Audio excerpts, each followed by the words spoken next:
The Egyptian desert appears lifeless at first glance.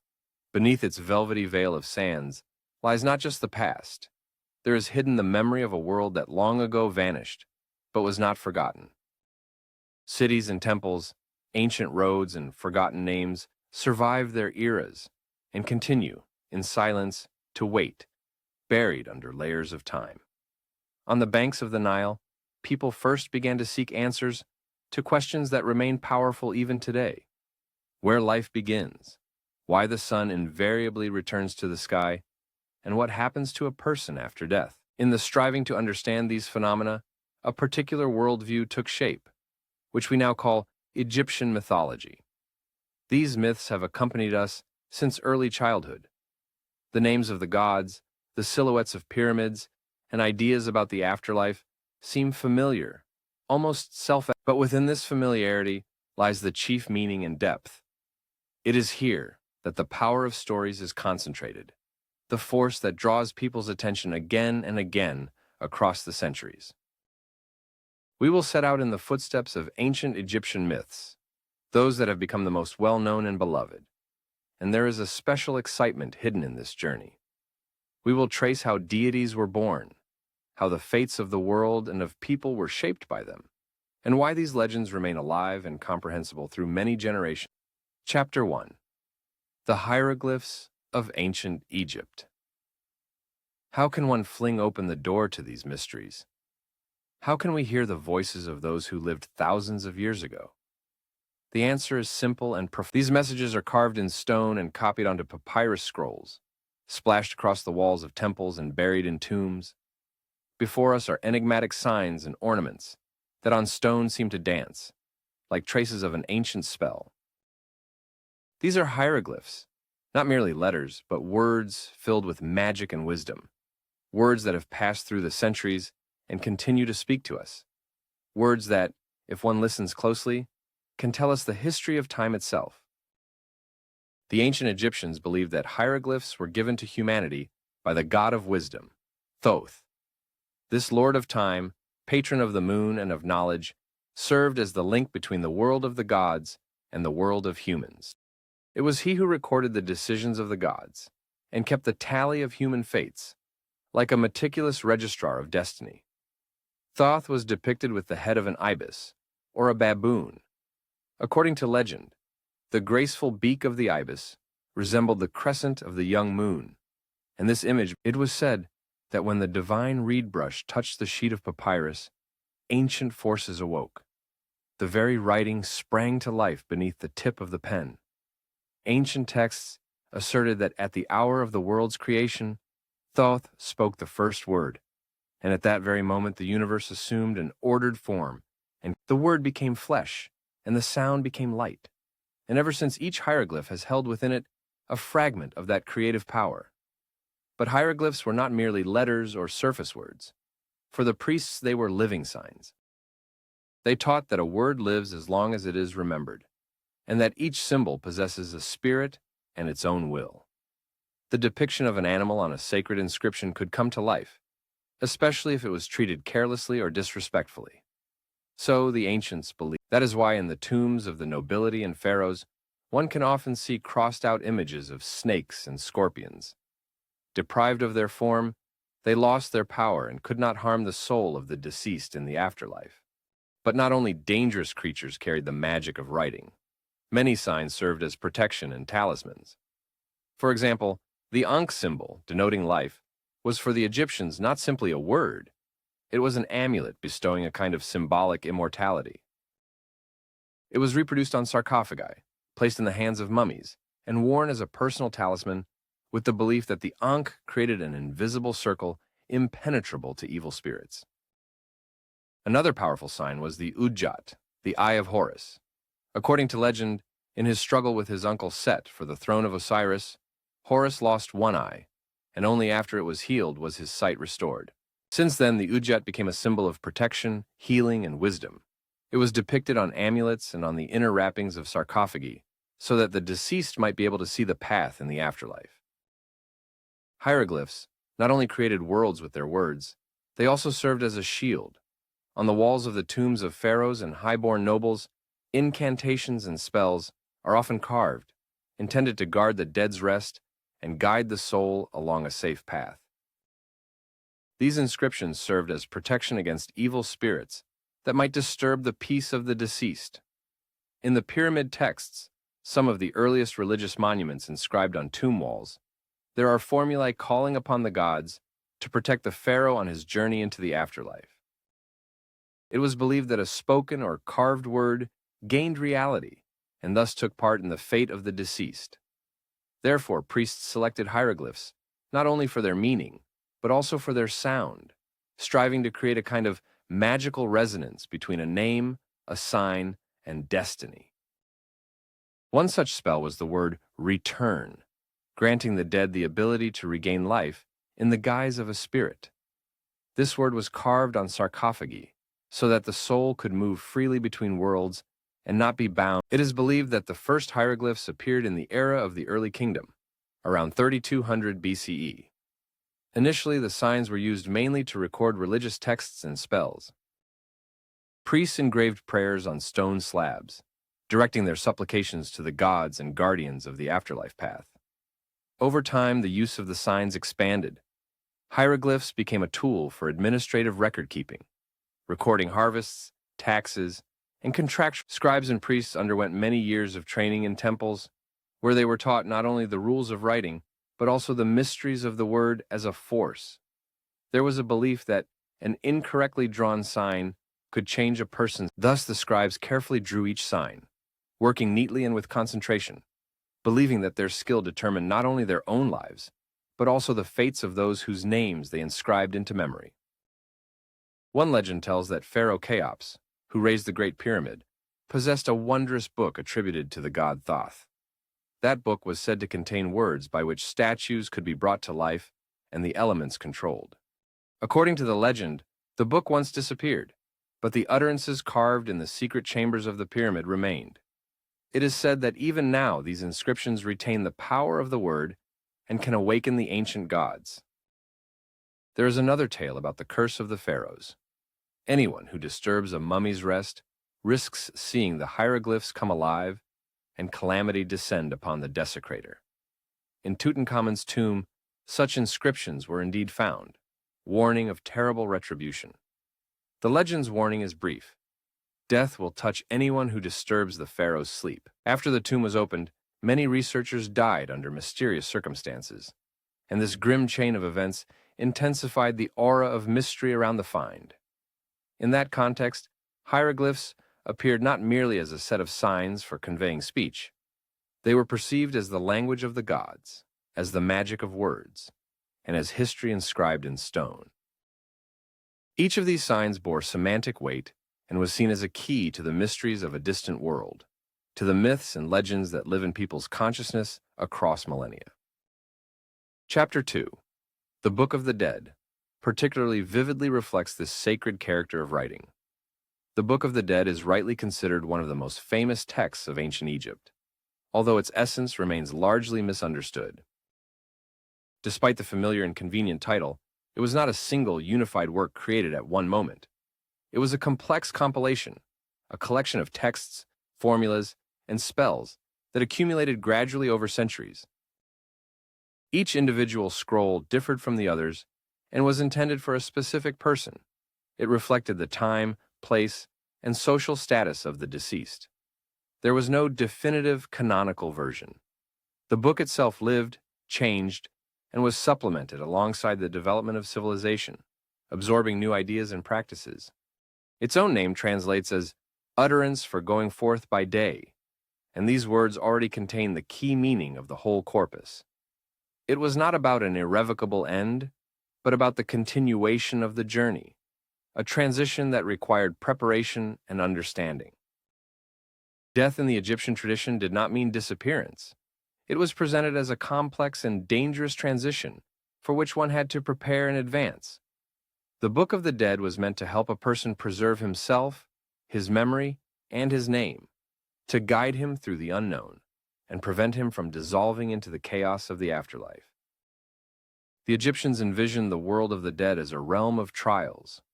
Roads stretched there and gates stood. Questions were asked and tests administered. This place was inhabited by forces that required knowledge and attentiveness.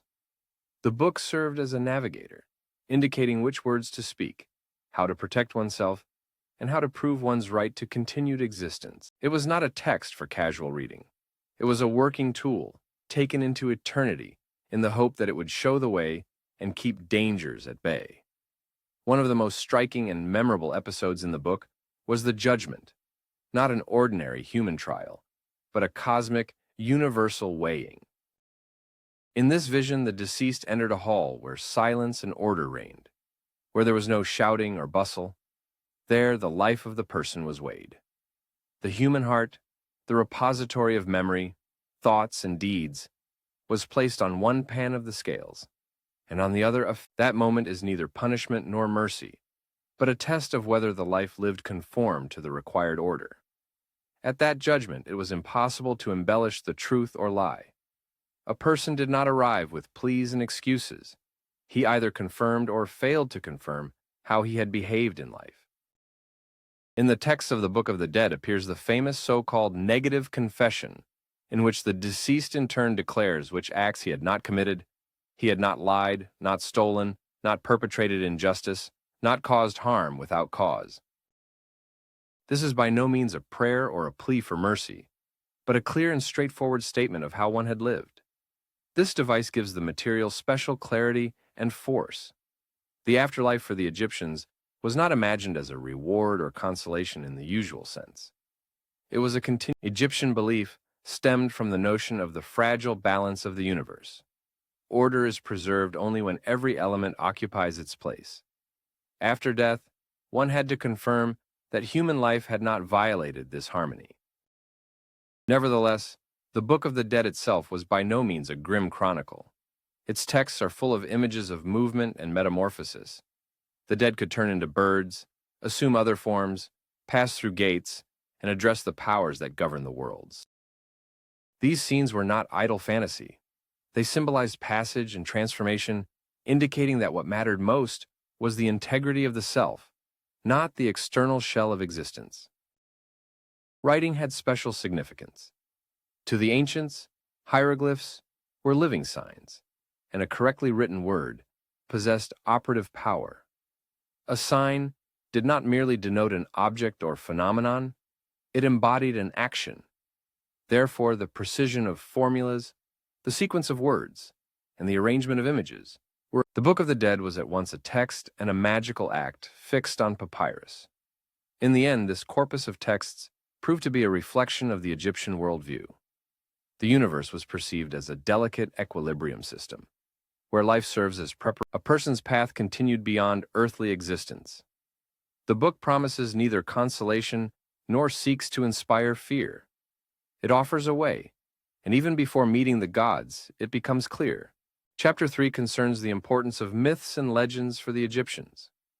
The age of legend in ancient Egypt began many thousands of years ago, when pharaohs were revered as descendants of the gods and invested with This powerful civilization grew up along the banks of the Great Nile, a river that was for the people a source of life, inexhaustible inspiration, and parables that gave rise to endless myths. The river's inundations brought fertility and became central to notions of cosmic cycles, and thus the very flow of the Nile entered into the structure of those legends that explained the organization of the world. The ancient Egyptians envisioned the emergence of the universe as a struggle and a balance between the forces of order, Ma'at, and the forces of chaos, called Isfet. The gods in their myths governed these principles. Such tales were less scientific explanations than frameworks that permeated every aspect of life. They linked the earthly and the divine, set rules, and provided models of behavior. Pharaohs were perceived by the people as living gods, mediators between humans and the heavens. Their power was not limited to political rule. They were credited with the duty of upholding the cosmic order, Ma'at. At the same time, the roles of ruler and priest often merged.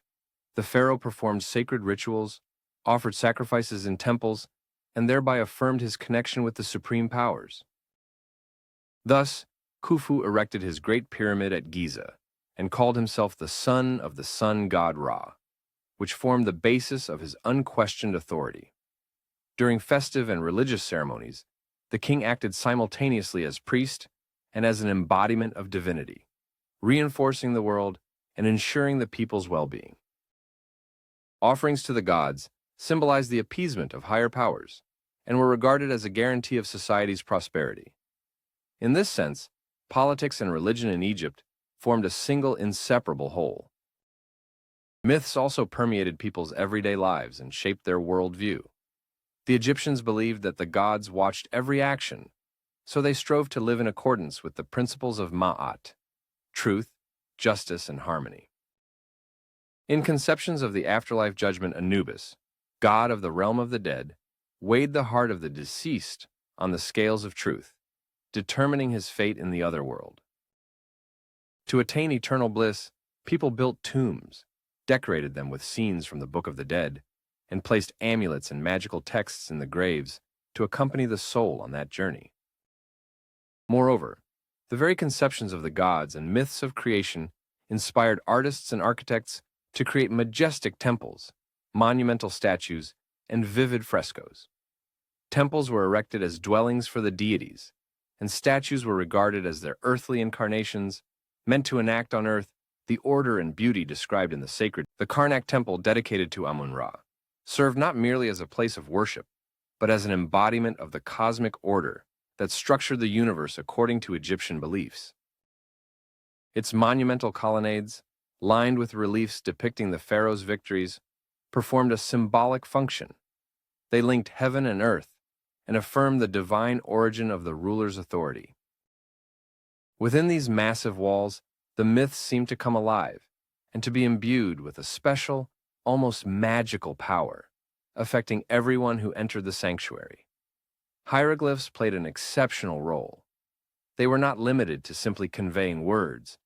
They were endowed with magical power, and what was written, it was believed, on the stone panels of temples and on the walls of tombs, scenes of myths unfolded. The birth of Ra from primeval chaos, the struggle of Horus with Set, the resurrection of Osiris, and these images conveyed key conceptions of the world and its order. Such images were passed down from generation to generation, preserving ancient legends in the popular memory and connecting the living with their ancestors. In the tomb of Nefertari, the wife of Rameses II, for example, the figures of Anubis weighing the heart of the deceased and of Osiris seated on his throne convey the notion of a test of justice and the possibility of attaining eternal life. Myths inspired not only visual artists, but also scribes. They formed the basis of literary works and shaped the moral and ethical guidelines of society. Thus, the instruction of Aktoi explained the principles of Ma'at, teaching wisdom and honesty, and the story of the rivalry between Horus and Set became an allegory for the struggle between order and chaos, good and evil. Originally, these stories were transmitted orally, from the older generation to the younger, and later they were recorded on papyri, thereby preserving the accumulated wisdom for posterity. Even after the decline of the ancient civilization, its myths did not vanish without a trace. In subsequent eras, they continued to influence cultures around the world. During the Renaissance, European artists drew inspiration from Egyptian themes and recreated images of gods and pharaohs in their works. In the 19th century, after the discovery of Tutankhamun's tomb, there was a surge of interest in Egypt. Ancient motifs were reflected in architecture, jewelry, and fashion. To this day, the myths of ancient Egypt remain alive. They nourish modern cinema, literature, and the visual arts, continuing to inspire and stir the imagination. Thus, Egyptian myths not only explained the structure of the world, but also shaped social norms, became the driving force of. They linked generations from the pharaohs to the present, transmitting the secret wisdom of the ancestors. These tales continue to live now. They lure with mystery and power, constantly bringing us back to the eternal questions of life, death. In the earliest Egyptian notions, there was neither sky nor earth, nor even light. There existed only the primordial ocean Has, boundless, dark, and motionless, lacking form, direction, and it was from this abyss that the first act of creation once arose. From Has, the Ben Hill rose, that first point of stability, the first island of order around which the world began to take shape. On its summit, the first sunbeam appeared, and so the sun god awoke, the ruler of light and creation, standing at the origins of all that exists. Ra was not created by anyone else. He revealed himself to the world. By pronouncing, Ra became the source of light, movement, and life. To prevent the world from sinking back into Has, he established Ma'at, order, truth, and balance, by which all created things were to exist. From Ra's breath was born Shu, air and light, the space that separates sky and earth. From his tears, humanity appeared, and from the power of his gaze arose divine beings that filled the world with life. Thus, step by step, the universe began to acquire shape and meaning. Each day, Ra made his journey across the sky on the solar bark, illuminating the earth and upholding the established order. In the morning, he was born as the youthful god Khepri, who lifted the solar disk across the heavens. At noon, he appeared in his full majesty. By evening, he aged and sank below the horizon, completing the daily cycle. But night for Ra did not mean rest. On the nocturnal bark, he descended into the Udjat, the hidden world of darkness and trials. There, beyond the gates of night, he had to confront the forces of Has that sought to destroy the foundations. The chief embodiment of that chaos was the serpent Apep, which tried to devour the solar light and halt the passage of time. Each night Ra had to triumph again so that morning could come anew. For the ancient Egyptians, every dawn signified not merely the arrival of light, but a regular, almost tangible confirmation that the world continued to exist. Sunrise was perceived as an act of restoration of order, and therefore light was always more than a natural phenomenon. It served as a sign that balance was maintained and life proceeded on its course. That is why the solar deity occupied a central place in the Egyptian pantheon. Pharaohs often called themselves his sons, thereby justifying their right and duty to uphold cosmic order on earth. Yet the power of light alone was not enough for stable existence. The world required balance, a combination of different principles and forces that would counterbalance one another. Thus, in the myths, the first children of Ra appeared, Shu and Tefnut. Shu became the embodiment of air and light, those intangible yet vital realms where existence unfolds. He seemed to hold the sky aloft above the earth, preventing it from falling and creating space for breathing and movement. Tefnut personified moisture, dew, rain, and the life-giving power of water, without which the soil would remain empty and barren. Her image combined gentleness with indomitable might, the ability to nourish growth, and at the same time to defend order with the fury of a guardian. She showed that life is possible only with measure and care, with a combination of nurture and strength. The union of Shu and Tefnut became the first expression of a new balance in the universe. Air and water, light and shadow, masculine and feminine principles joined to ensure the world's stability. Nevertheless, even this initial order remained a fragile equilibrium. When Tefnut once left Egypt, the land began to wither and chaos again approached the borders of being. Only the goddess's return restored order and filled the world with life. From Shu and Tefnut were born Geb and Nut, earth and sky, between whom the further history of the world unfolded. Their separation created the necessary space for the existence of both people and gods, thus completing the first act of creation. The pantheon did not arise as a set of separate characters, but as an ordered system of forces supporting the universe's structure.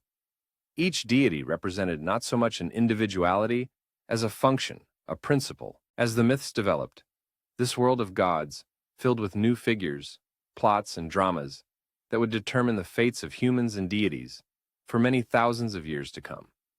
Geb and Nut remained eternal lovers who were not destined to be together.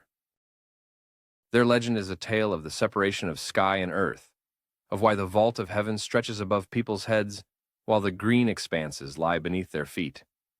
Geb, the god of the earth, was depicted as a man lying on his back, his body covered with green patterns, symbols of fields, forests. And these markings reminded people that he granted fertility to the land and made it capable of yielding crops.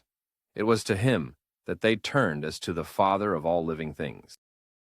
He became the source of food for humans and animals, the provider on whom life depended, but at the same time his wrath could unleash destruction on the world, earthquakes and other calamities. The whisper of the wind in the mountains and the soft rustle of leaves in the groves rang in the mouths of the ancients like Geb's voice, as if nature itself conveyed his mood. Nut, the sky goddess, is depicted as a majestic woman whose body arched over Geb and formed the dome of the heavens. Her skin was studded with stars, and each night she was believed to swallow the solar disk, only to give it birth again the next morning. Nut was regarded as the mother of the luminaries and the keeper of the stars' paths. She served as a guiding star for travelers. At night she received the souls of the dead into her embrace and led them along the Milky Way to the afterlife, and thus their father, Shu, the god of the air, separated them. He lifted Nut high above the earth and spread them apart with his hands, forever dividing sky and earth. This separation, according to the ancients, was necessary for the ordering of the world. Only in this way did the space where humans... Nevertheless, Geb and Nut continued to yearn for one another. Each night, when the vault of heaven seems to lower toward the earth, Nut bends over Geb, almost touching him. But the dawn once again brings separation. Isis, goddess of magic, motherhood, and fidelity, appears as a woman of remarkable strength and tenderness at the same time. She was the wife of Osiris and the mother of Horus, the sister of Set and Nephthys, and the daughter of Geb and Nut. Her name in ancient Egyptian was Aset, which means throne, and it is no coincidence that a royal throne was often depicted on her head, a sign of her power and special connection to the rule of the pharaohs. Isis possessed exceptional magical power. She was credited with knowledge of the mysteries of life and death, the ability to heal wounds, and even to restore the dead to life.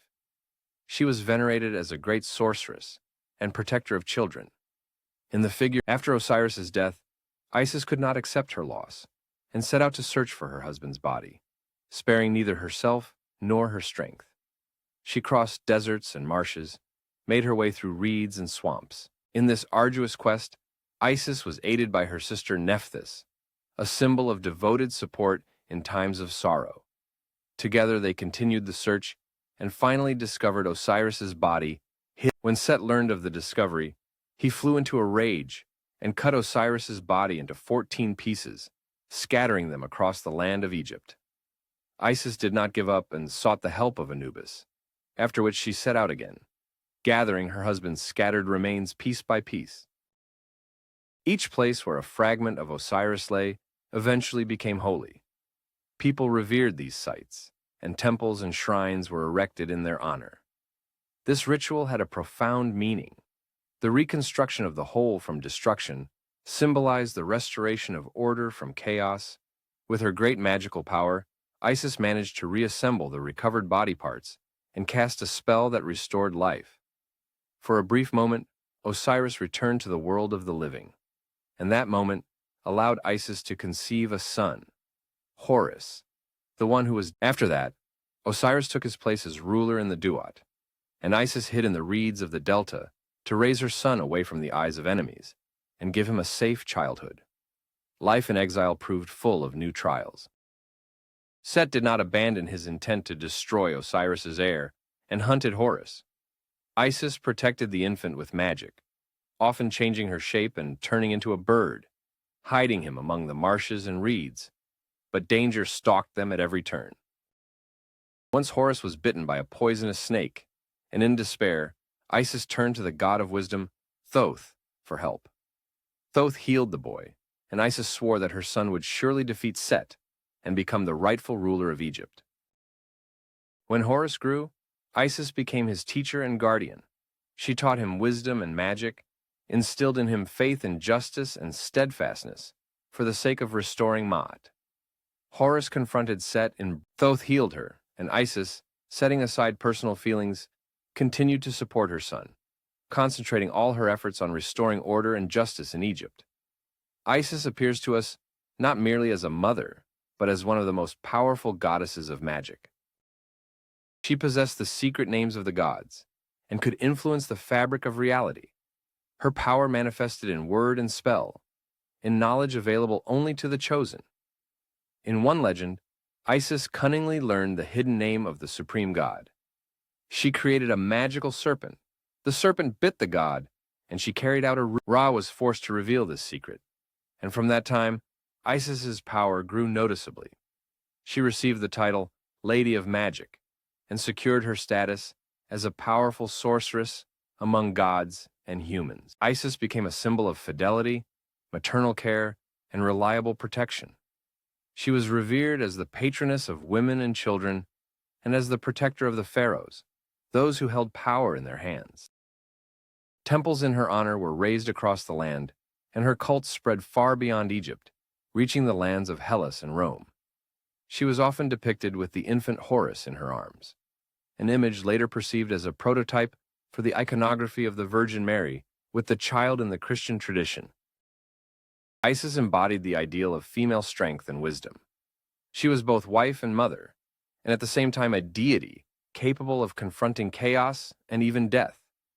Her story is a tale of love and sacrifice, of how light prevails through its themes and symbols. She became an enduring emblem of devotion, maternal care, magic, and wisdom, the embodiment of female power and immortal love. Set, by contrast, was associated with chaos, darkness, and destruction. In ancient Egyptian mythology, he personified the untamable forces of nature: storm, disorder, and discord. His image remained complex and contradictory. He was the younger son of Geb and Nut, brother of Osiris, Isis, and Nephthys, and also the husband of Nephthys. Set's character was hot-tempered and unbridled, which bred in him jealousy toward his brother Osiris. In the myths, he is the one who appears as Osiris's murderer. Blinded by jealousy and a thirst for power, he treacherously dealt with his brother, dismembered his body, and scattered the parts across the land of Egypt. This brutal act forever fixed Set's image as a god of destruction and enmity. Nevertheless, in antiquity, he was regarded not only as an embodiment of evil. Set was also understood as he was not only an enemy of Osiris and Horus, but also a protector of the sun. Daily he fought the gigantic serpent Apep, who attempted to engulf Ra's solar bark and plunge the world into darkness. In these battles, Set acted as a defender of order and light, which emphasized his dual nature and made him a figure more complex than a mere symbol of destruction. Set was usually depicted as such an image had no real prototype among animals, which underscored his unusualness and mystical character. The conception of Set changed over time. In the early periods, he was worshipped as a deity of strength and martial valor, as the patron of the vigilant protector of the solar bark. However, after the unification of Upper and Lower Egypt, his cult began to decline. Set was increasingly associated with foreign invaders and with chaos, and this cast him as a negative figure. Nevertheless, Set did not disappear from the pantheon. Egyptian cosmology was based on the idea of dualities, where the world consists of opposites, and balance is achieved through the rivalry of light and dark, order and disorder. In this system, Set played his role. He embodied that destructive force without which the regeneration of the world is impossible. By destroying, it opens the way to renewal. Nephthys is the enigmatic goddess of night darkness and the mysteries of the afterlife, the protector of the dead.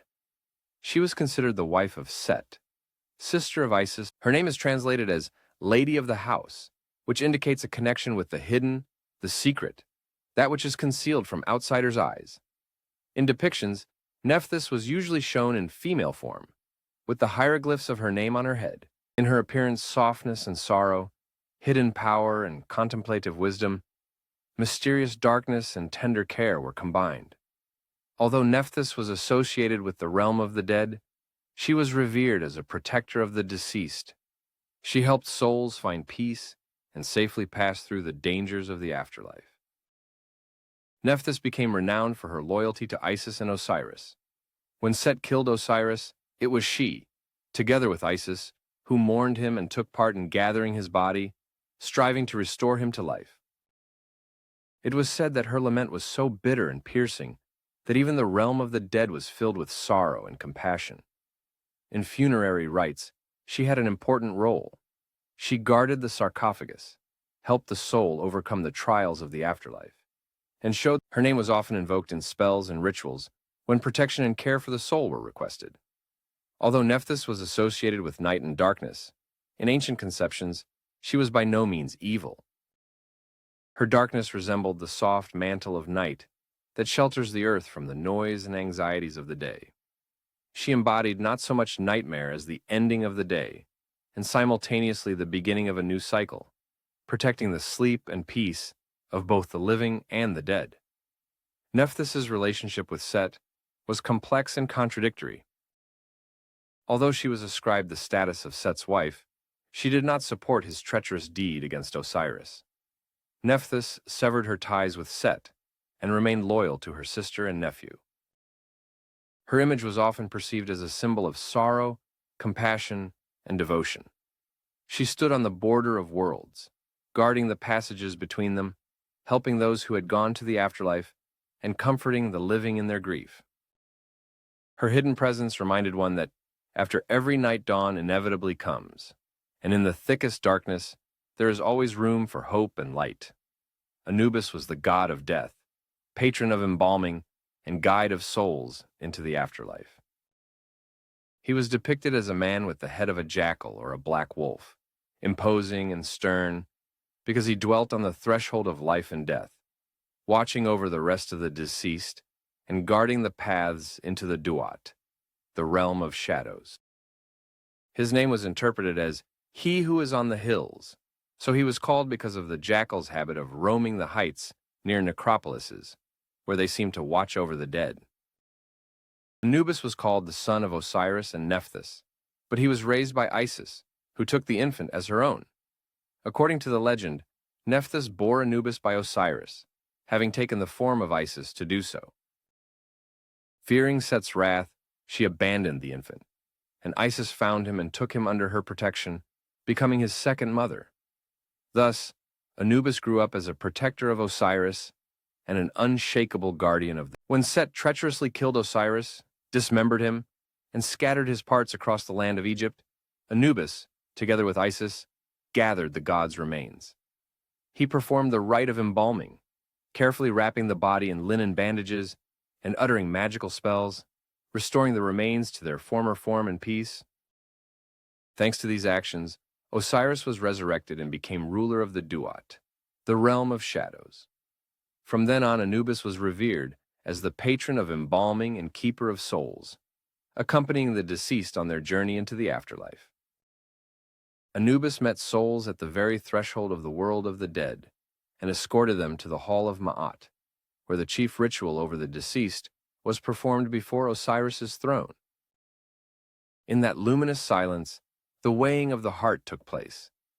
Anubis removed the deceased's heart and carefully placed it on one pan of the scales, while the feather of Ma'at, the symbol of truth and justice, was placed on the other. If the heart proved light, the soul could continue its journey into the afterlife. If it was heavy, a terrible retribution awaited it. The monster Ammit, with the head of a crocodile and the body of a lion, Anubis acted not only as judge, but also as protector of the dead.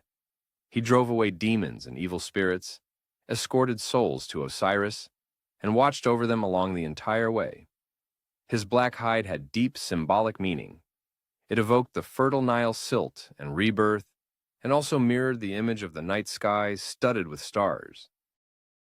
The god's eyes shone like stars, as if to say that even in the thickest darkness, there is direction and light. Anubis guarded tombs and sarcophagi so that nothing would disturb the dead's rest, and his likeness was painted on sarcophagi, amulets. The priests of Anubis performed embalming rites, wrapping mummies in linen bandages and reciting magical spells to safeguard souls on their journey. It was believed that the god himself guided the hands of the priests, protecting the dead's rest, Anubis was not a malevolent lord of death. On the contrary, he stood for order and justice, upholding Ma'at in the Duat, and ensuring soul's passage according to the laws of truth and harmony. His image embodied both the fear of death and a reverent trust in the guardian who watches the gate between worlds and helps the soul find eternal life. His role in the pantheon of ancient Egyptian gods was indispensable. Anubis, keeper of the Duat, guardian of rest, and guide of souls. His image became an enduring symbol of justice and immortality, reminding people that death is not an end, but merely a transition to another reality where the essence of the soul is eternal. Thoth, the god of wisdom, knowledge, writing, and magic. He was most often depicted as a man with the head of an ibis or a baboon, signifying prudence and deep, insightful intellect. In his hands, he invariably held a stylus and a papyrus scroll. He was the uncontested keeper of writings, the celestial. His name was translated as the counter, reflecting his function in accounting, measurement, and the preservation of cosmic order. Thoth arose from chaos alongside Ma'at. He became her consort, and together they bore responsibility for maintaining balance in the universe, preventing chaos from returning to everyday order. Thoth recorded the laws of Ma'at, fixed the fates of men and gods, and kept chronicles of events both earthly and heavenly. His role as scribe made him a witness to all that occurred in the world. In mythological narratives, Thoth played a key role in the resurrection of Osiris. When Set tore Osiris's body into pieces, he helped Isis and Anubis gather the remains. He pronounced the necessary spells and performed the rituals that restored Osiris to life. Since then, Thoth has been revered as the patron of magic, healing, and embalming rites. His texts form the basis of the Book of the Dead, the ancient Egyptian guide to the afterlife. At the judgment of souls in the Hall of Ma'at, Thoth stood by the scales on which the deceased's heart was weighed. He recorded the results of the weighing, noted Osiris's decisions, and proclaimed the verdict. His incorruptibility and objectivity made him a true guardian of justice. Besides keeping official records of the trials, he aided souls, offering advice and guiding them onto the right path, easing their transition. Thoth was also regarded as a god of the moon. His connection to the nocturnal luminary was explained by his gift for calculation and accounting. He kept the calendar, tracked the phases of the moon and the changes of the seasons, linking celestial cycles with earthly order. Thanks to Thoth, the ancient Egyptians were able to create accurate calendars, mark festivals, and begin fieldwork at the proper times. The lunar disk crowning his head symbolized not only the passage of time, but also the gods. He gave people writing and created script, teaching them mathematics, astronomy, medicine, and magic. The hieroglyphs he devised were seen not merely as signs for recording words, but as magical keys to the mysteries of the world. Thoth's texts were filled with wisdom and power, and priestesses and magicians consulted them in rituals, while scholars drew knowledge from them for their inquiries. Myths say that Thoth could influence the course of time. Once he played dice with the moon and won a few extra days to help Nut, the sky goddess, give birth to 5 children: Osiris, Isis, Set, Nephthys, and Horus. These extra days became festival days in the Egyptian. They housed scrolls of ancient treatises, performed rituals, and trained priestesses. The image of Thoth extended far beyond Egypt's borders and was associated with sages and teachers in other cultures. In later eras, his figure merged with that of the Greek Hermes, and he acquired the name Hermes Trismegistus, thrice great patron of hermetic knowledge and alchemy.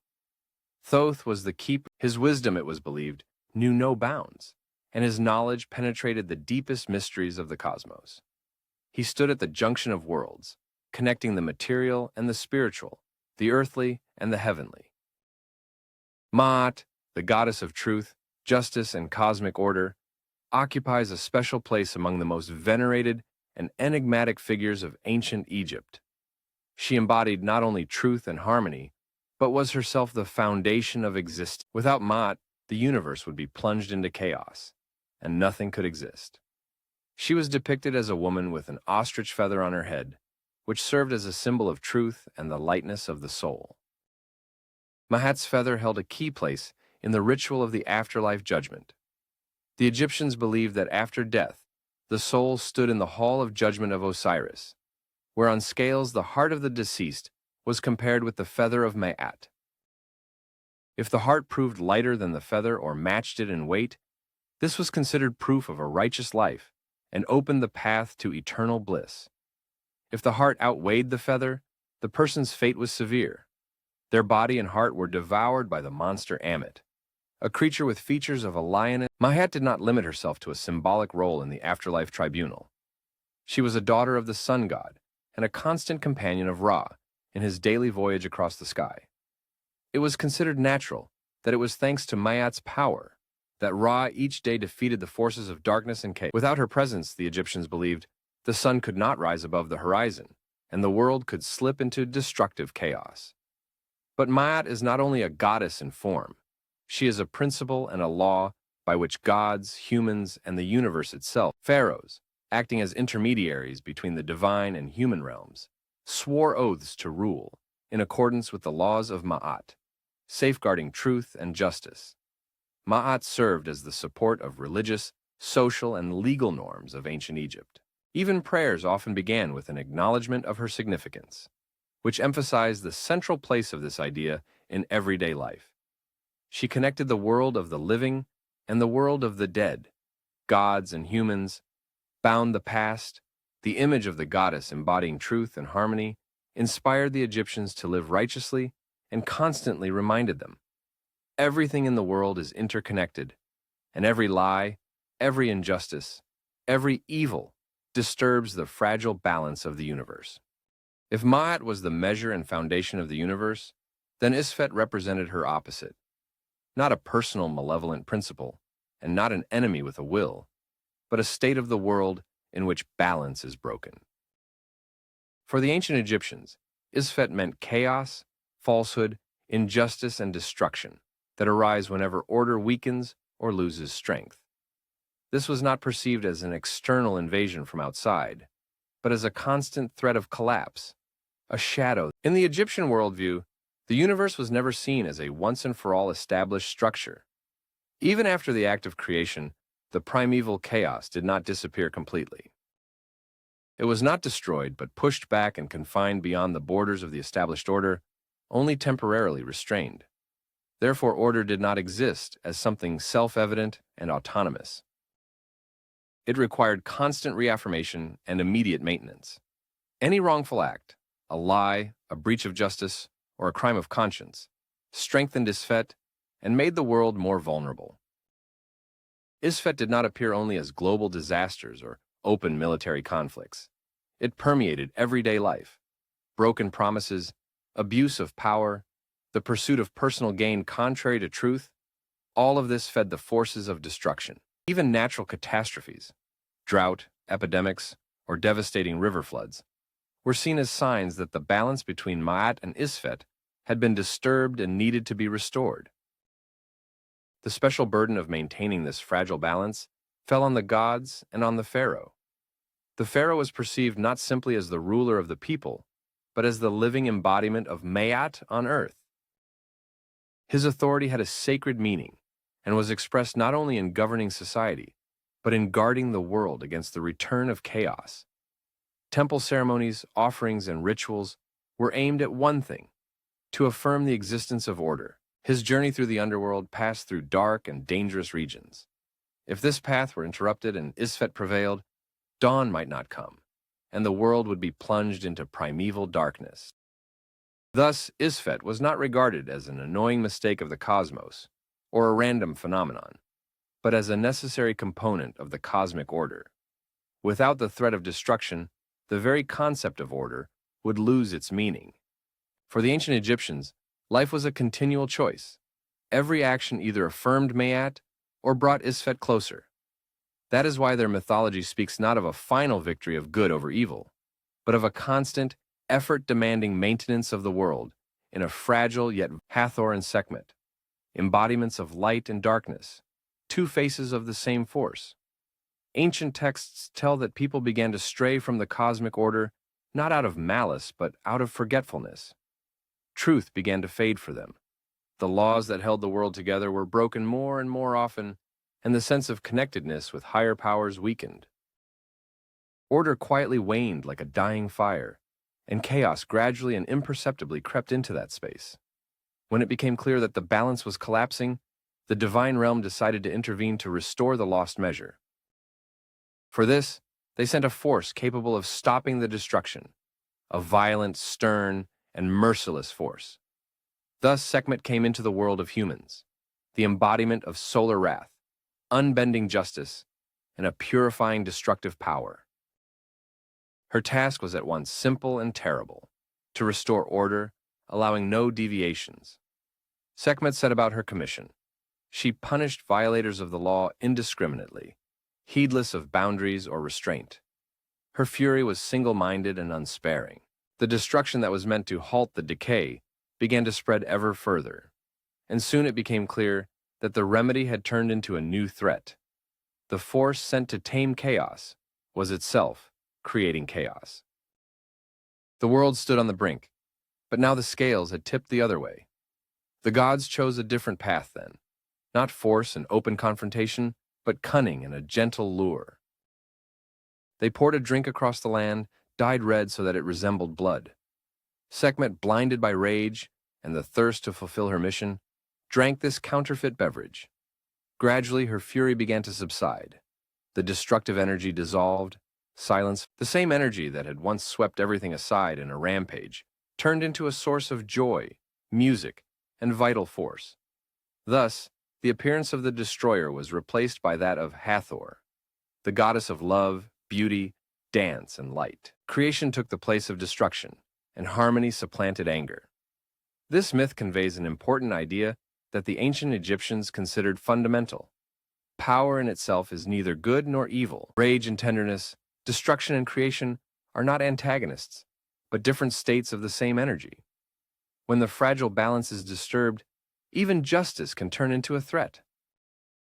The story of Sekhmet and Hathor is not merely a myth about gods, but a tale of how divine forces reflect the human condition. It is a reminder of the importance of balance and shows that extremes inevitably lead to ruin. Where anger is not softened and tenderness is not balanced by strength, the world risks losing its harmony. Life continues only when might is softened in time and takes on a new form, allowing music, breath, and the quiet joy of being to be reborn. Therefore, in the Egyptian tradition, Sekhmet and Hathor were not opposed as enemies, nor regarded as independent beings. They appeared as two aspects of the same power. This power could, on the one hand, devastate and wipe existence from the face of the earth, and on the other restore light. His image served as a reminder that the world is far from always gentle and safe. Sobek embodied the primeval might of nature and the power of waters, the most unpredictable and vital. He was associated with the Nile in its most dangerous aspect, when tranquil waters conceal a threat beneath. The river gave life and fertility, but in its depths lay dangers that could not be ignored. Crocodiles along the banks were perceived not merely as predators, but as manifestations of divine will, a sign that nature must be respected and its forces heeded. In this sense, Sobek was not a god of evil. He was at once a warning and a support. He was depicted with a human body and a crocodile head, motionless, patient, and deadly precise in his actions. Such an appearance emphasized the duality of his nature. He could grant protection, strength, and fertility. Everything depended on a person's attitude toward the established order and on respect for the forces of nature. In the Egyptian worldview, water was not only a source of life, but also a boundary between worlds. The Nile's floods brought wealth to the fields, but at the same time carried the risk of destroying homes and crops. Sobek was considered the lord of these waters. He was credited with the power to control the river's flow, to guard the banks, and to hold back the has lurking in the depths. His strength was coarse and severe, but such strength was precisely what was necessary, because without it, the world would be powerless before chaos. In some traditions, Sobek was associated with the sun deity, and his power helped repel threats that lurked in the deep darkness and sustain the continuity of time's passage. Thus, even Sobek's fearsome appearance became not a destructive principle, but an integral part of the general order. Special veneration of this god was evident in regions where the Nile posed the greatest danger. There, crocodiles were not merely feared, they were fed, carefully tended, and mummified after death. The animals were regarded as earthly manifestations of the deity, worthy of respect and care, because through such an attitude, people sought to appease a power with which it was both pointless and dangerous to contend. Sobek reminded the Egyptians of an important truth. Not all deities were gentle and comforting. Some gods embodied that part of the world that cannot be explained by ordinary means and must not be neglected. Their role was not to flatter humans or be pleasant, but to preserve the balance between life and death, between growth and destruction. In the pantheon of ancient Egypt, Sobek occupied his own distinct and important place. He was the force of the depths, hidden beneath the calm surface of the water, that very power whose existence people preferred not to think about, but without which the stability of the world would be undermined. His presence reminded them that order is maintained not only by light and harmony, but also by the might concealed in shadow. Happy, however, represented the other side of that power. If Sobek was a warning of hidden, he was the god of the Nile, the god of the annual floods and abundance, the force without which life in the land of Egypt would be impossible. For the ancient Egyptians, the Nile was not merely a river flowing through the country. It defined its existence, its rhythm, and its future, and Hapi was considered the living embodiment of that rhythm. Hapi did not display his power through commands or punitive gestures like a warlike god. His action was quiet and gradual, the backing up of waters and the rise in level, the fertile silt left after the flood, and the presence of this deity was felt not as fear, but as anticipation, a hope for fertility and for the natural cycles to do their work. The Egyptians believed that if the waters rose on time and reached the proper level, order was maintained. If the river's inundation proved either too meager or excessively strong, it caused alarm and was seen as a worrying sign, a reminder that the delicate natural balance had been disturbed. The image of Hapi was easily recognizable and notable for its unusual softness of form. He was often depicted as full-bodied, with rounded lines and an emphasized chest and belly, clear symbols of fertility and abundance. His iconography was accompanied by objects that spoke of life and fertility, vessels of water, bundles of plants, the fruits of the earth. In Hapi's form, the masculine and feminine principles seemed to merge. This duality emphasized the idea of it was believed that Hapi came from hidden sources, from the depths of the earth, from where the Nile is born. His origin remained a mystery, like the river itself, which begins far beyond the bounds of known lands. This unknownness did not inspire fear, but commanded respect and reverent awe. Hapi was the god of that which could not be subjected to human will, but which could be accepted and honored. He possessed forces that could not be controlled, yet could be revered and thanked. They did not build grand temples to him as they did for the solar gods. He was honored in a different way, through gratitude, songs, offerings, and festivals tied to the beginning of the inundation. People appealed to him not with requests for power or victory, but with a quiet, almost prayerful hope for sustenance, stability, and the continuation of life for their families and communities. In the mythological cosmos of ancient Egypt, Hapi linked the sky, the earth, and the underground waters, reminding that abundance is not a simple reward, but is born from the harmony of elements. He taught that life comes not through constant struggle, but through observing the correct rhythm of natural cycles. Even the most powerful civilization depends on the subtlest balance between water, earth, and time. Hapi was a god of cycles, rather than of single moments. His power did not manifest instantly, but it was inevitable. The lessons he brought were simple and profound. patience, acceptance, and trust in the natural order. That is why he occupied a special place in the pantheon, as a reminder that true wealth arises not from excess, but from harmony with the surrounding world. Among the figures of Egyptian mythology, the bird Bennu held particular significance, a symbol of, unlike the formidable or sovereign gods, Bennu did not rule the world directly nor demand worship.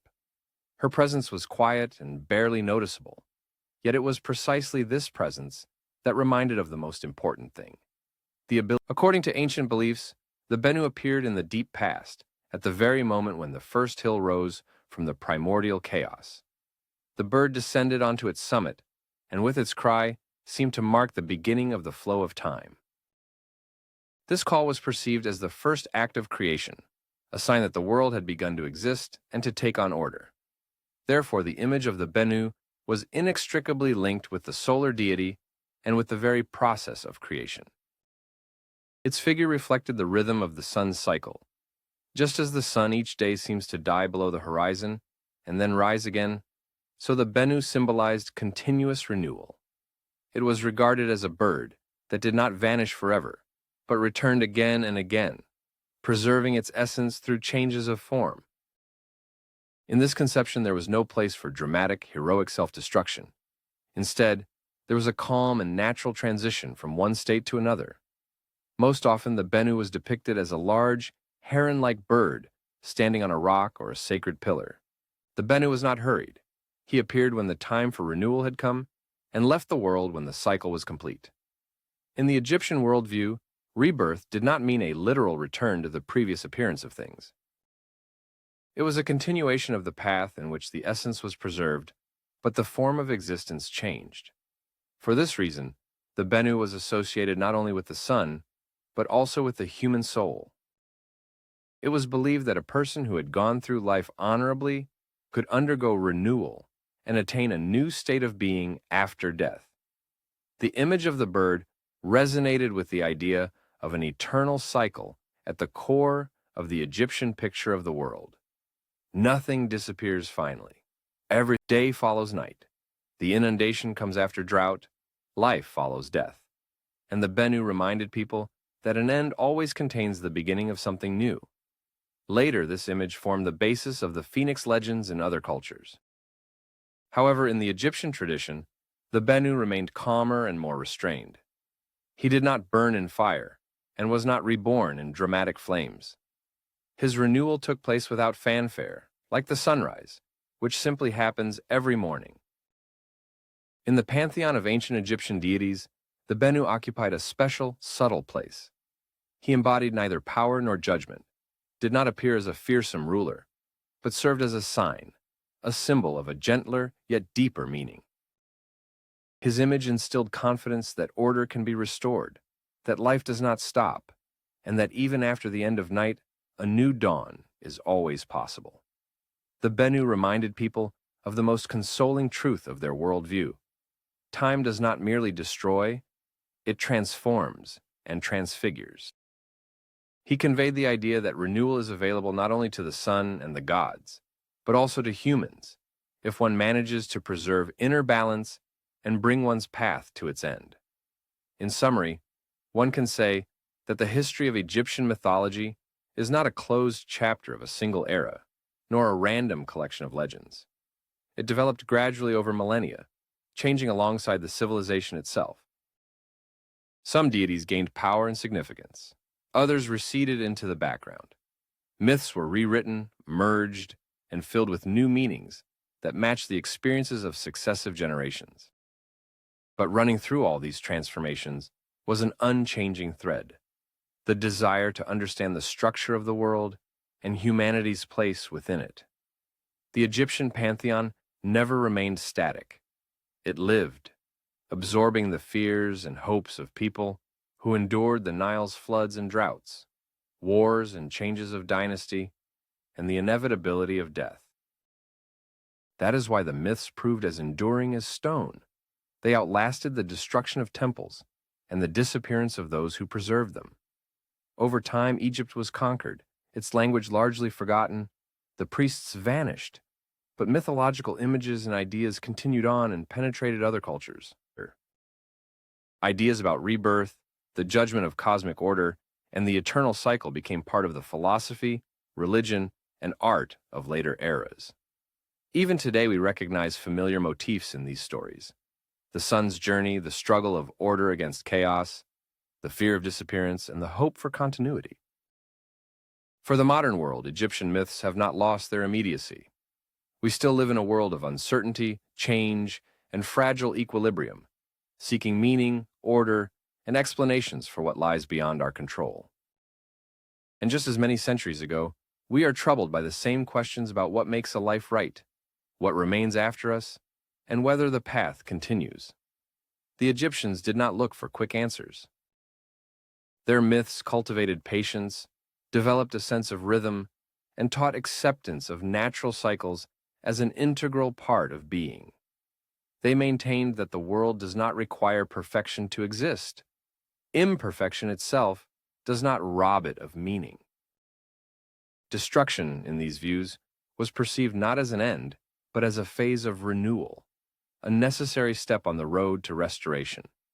Order, according to their teaching, depended more on thoughtful care and constant attention than on a pursuit of universal and unconditional victory. And even the thickest shadows did not negate the promise of the return of light. This was less a promise than an observation of inevitable change. Perhaps that is why these ancient tales resonate so clearly today, especially in the hush of night when thoughts become clearer and the world is perceived in broader contours. They do not demand blind faith from the listener or impose ready-made conclusions. Their function is to offer a view of the world as a process in which everything is interconnected, everything returns to its place, and everything has its time. If you listen more closely, it becomes clear that the distance between us and those who lived on the banks of the Nile many thousands of years ago is not so great. We still live within the same cycles, continue to seek balance, and hold on to the hope that order will endure for at least one more day. With that, our imagined journey can be considered complete. The ancient world remains behind us, calm, whole, filled with meaning, while the night goes on in its measured course. Now you can let your thoughts fall away and dissolve, just as the dimming stars fade with the coming of dawn. Good night. Subtitle editor, N. Zakomoldina. Proofreader, A. Igorova.